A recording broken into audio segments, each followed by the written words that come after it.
ఓం శ్రీ సాయినాథాయ నమః. శ్రీ సాయి సచ్చరిత్రము 11వ అధ్యాయం. సగుణ బ్రహ్మ స్వరూపమే సాయిబాబా. డాక్టర్ పండితుని పూజ. హజీ సిద్దికి ఫాల్కే. పంచభూతములు బాబా స్వాధీనం. సగుణ బ్రహ్మ స్వరూపమే సాయిబాబా. భగవంతుడు లేదా బ్రహ్మము రెండు విధములుగా అవతరింపవచ్చును. నిర్గుణము, సగుణ స్వరూపము. నిర్గుణ స్వరూపమునకు ఆకారం లేదు, సగుణ స్వరూపమునకు ఆకారం కలదు. రెండును పరబ్రహ్మ యొక్క స్వరూపములే. మొదటి దానిని కొందరు ధ్యానింతురు, రెండవ దానిని పూజింతురు.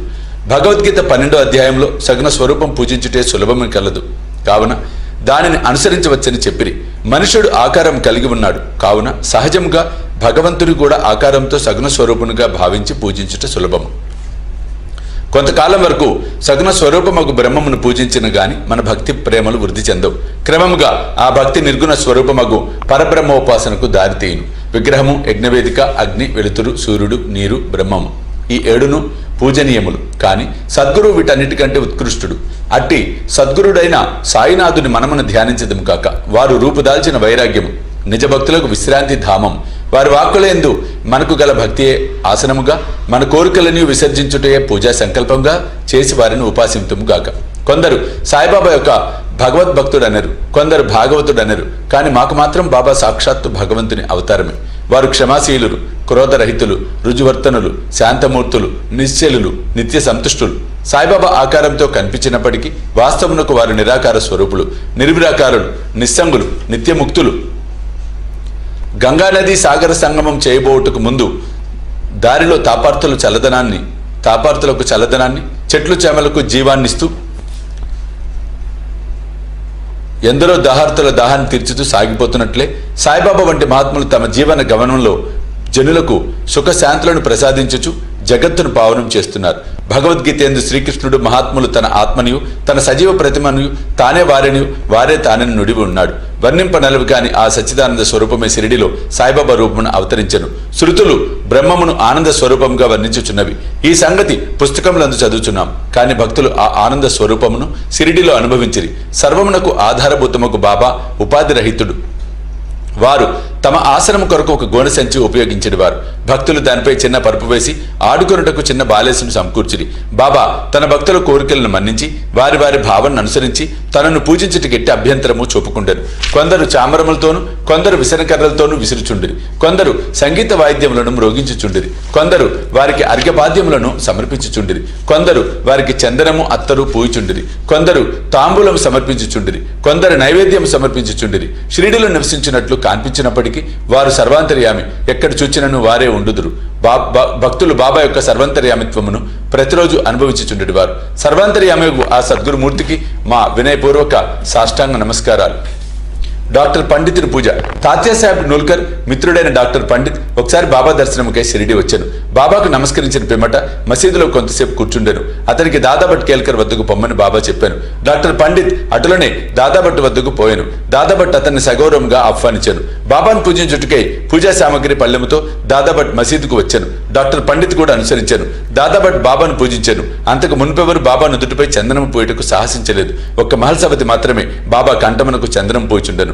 కానీ ఈ అమాయక భక్తులకు డాక్టర్ పండిత్ దాదాభట్ యొక్క పూజా పల్లెరము నుండి చందనమును తీసుకొని బాబా నుదుటిపై త్రిపుండ్రాకారము రాశాను. అందరికీ ఆశ్చర్యం కలిగినట్లు బాబా ఒక్క మాటైనా అనక ఊరకుండెను.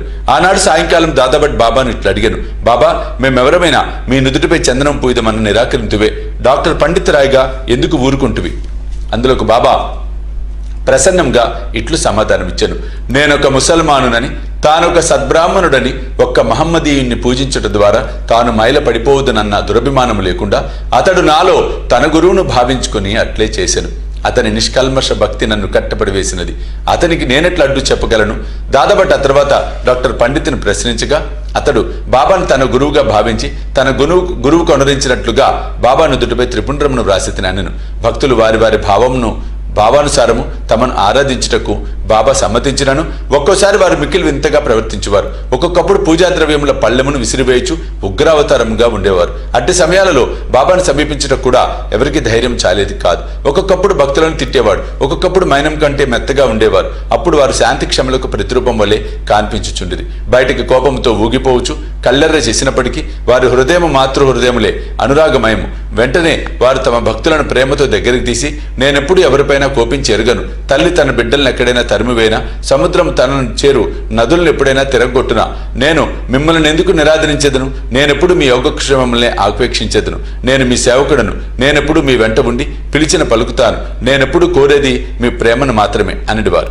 హజీ సిద్దిక్ ఫాల్కే బాబా ఎప్పుడు ఏ భక్తుని ఎట్లు ఆశీర్వదించునో ఎవరికీ తెలియదు. అది కేవలం వారి ఇచ్చపై ఆధారపడి ఉండెను. హజీ సిద్దిక్ ఫాల్కే కదా ఇందుకు ఉదాహరణ. సిద్దికి ఫాల్కేను మహమ్మదీయుడు, కళ్యాణ్ నివాసి, మక్కా మదీనా యాత్రలు చేసిన పిమ్మట షిరిడీ చేరెను. అతడు చావడి ఉత్తర భాగమున బస చేశాను. 9 నెలలు షిరిడీలో ఉన్నాను. బాబా వారిని మసీదులో పాదం పెట్టనివ్వలేదు. అతడు మసీదు ముందున్న ఖాళీ జాగాలో కూర్చొని చుండెను. ఫాల్కే మిక్కిలి నిరాశ నిస్పృహలకు లోనేయను. ఏమి చేయటకు అతనికి తోచుకుండెను. నిరాశ చెందవద్దని నందీశ్వరుని ద్వారా వెళ్లిన శివుడు ప్రసన్నమైనట్లు మాధవరావు దేశపాండే ద్వారా బాబా వద్దకు వెళ్లిన అతని మనోరథము సిద్ధించిననియు కొందరు భక్తులు అతనికి సలహానిచ్చిరి. అటులే అని తన తరఫున బాబాతో మాట్లాడమని శ్యామను ఫాల్కే వేడుకొనెను.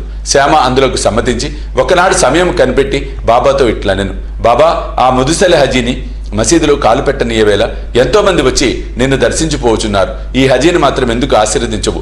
దానికి బాబా ఇట్లు జవాబిచ్చాను, శ్యామ, ఇటువంటి విషయాలలో నీవింకా పసివాడవు, నీకు ఇవన్నీ అర్థం కావు. అల్లా ఒప్పుకొననిచో నేనేమి చేయగలను? ఆ అల్లా మియా కటాక్షము లేనిచో ఈ మసీదులో పాదము పెట్టగలవారెవ్వరు. సరే, నీవు వాని వద్దకు పోయి వానిని బారవి బావి వద్ద ఉన్న ఇరుకుబాటుకు రాగలడేమో అడుగుము. శ్యామ పోయి హజీని ఆ విషయం అడిగి తిరిగి బాబా వద్దకు వచ్చి హజీ అందులోకి సమ్మతించారని చెప్పాను. 40,000 రూపాయలు 4 వాయిదాలలో ఇవ్వగలడేమో కనుక్కో అని తిరిగి బాబా పంపాను. శ్యామ వెంటనే పోయి హజీ తానుకు 4 లక్షలు కూడా ఇచ్చుటకు సిద్ధంగా ఉన్నాడని జవాబు తెచ్చాను. సరే, మరల పోయి వానిని ఇట్లడుగుము, మసీదులో ఈనాడు మేకను కోసేదము, వానికి దాని మాంసము కావలనో వృషలములు కావలనో కనుగొనుము.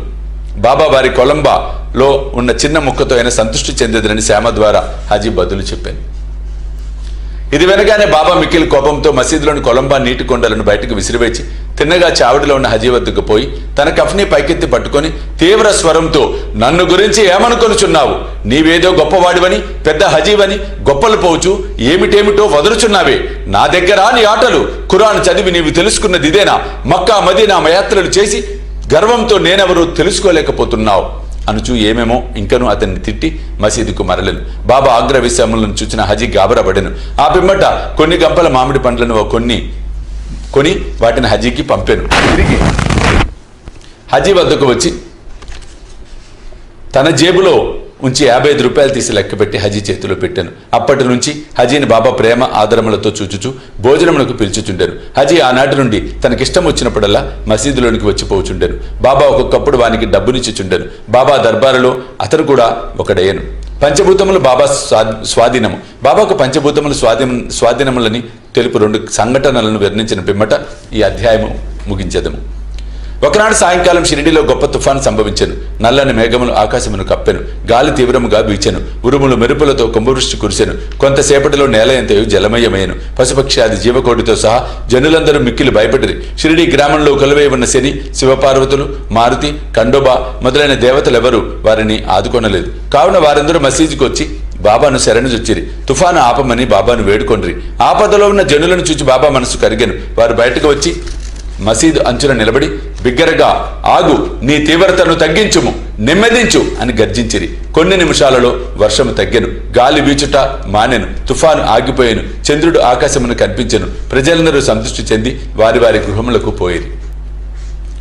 ఇంకొకప్పుడు మిట్ట మధ్యాహ్నం దునిలోని మంటలు అపరిమితముగా లేచెను. మంటలు మసీదు కప్పుకున్న దూలములకు తాకునట్లుగా ఎగిరిచుండెను. మసీదులో కూర్చున్న వారికి ఏమి చేయటకు తోచలేదు. దునిలో కట్టెలు తగ్గింపుడని గాని నీళ్లు పోసి మంటలు చల్లార్పుడని గాని బాబాకు సలహానిచ్చుటకు వారు భయపడిరి. వారి భయాందోళనను బాబా వెంటనే గ్రహించి తన సటకాతో పక్కనున్న స్తంభంపై కొట్టుచు, దిగో దిగో, శాంతించుము అనిది. ఒక్కొక్క సటకా దెబ్బకు కొంచెము చప్పున మంటలు తగ్గిపోయి దుని యథాపూర్వకముగా మితముగా ఉండెను. భగవదవతారమైన సాయినాథుడు అట్టివారు వారి పాదములపై పడి సాష్టాంగ నమస్కారం చేసి సర్వస్వ శరణాగతి వేడిన వారినెల్లా వారు కాపాడుదరు. ఎవరైతే భక్తి ప్రేమలతో ఈ అధ్యాయంలోని కథలను నిత్యము పారాయణం చేసేదరో వారి కష్టములన్నింటి నుండి విముక్తి కలుగుతారు. అంతేగాక సాయి అందే అభిరుచి భక్తి కలిగి త్వరలో భగవత్ సాక్షాత్కారము పొందెదరు. వారి కోరికలన్నీ నెరవేరి తుదకు కోరికలు లేని వారే ముక్తిని పొందెదరు. 11వ అధ్యాయం సంపూర్ణము. సద్గురు శ్రీ సాయినాథ అర్పణమస్తు. శుభం భవతు.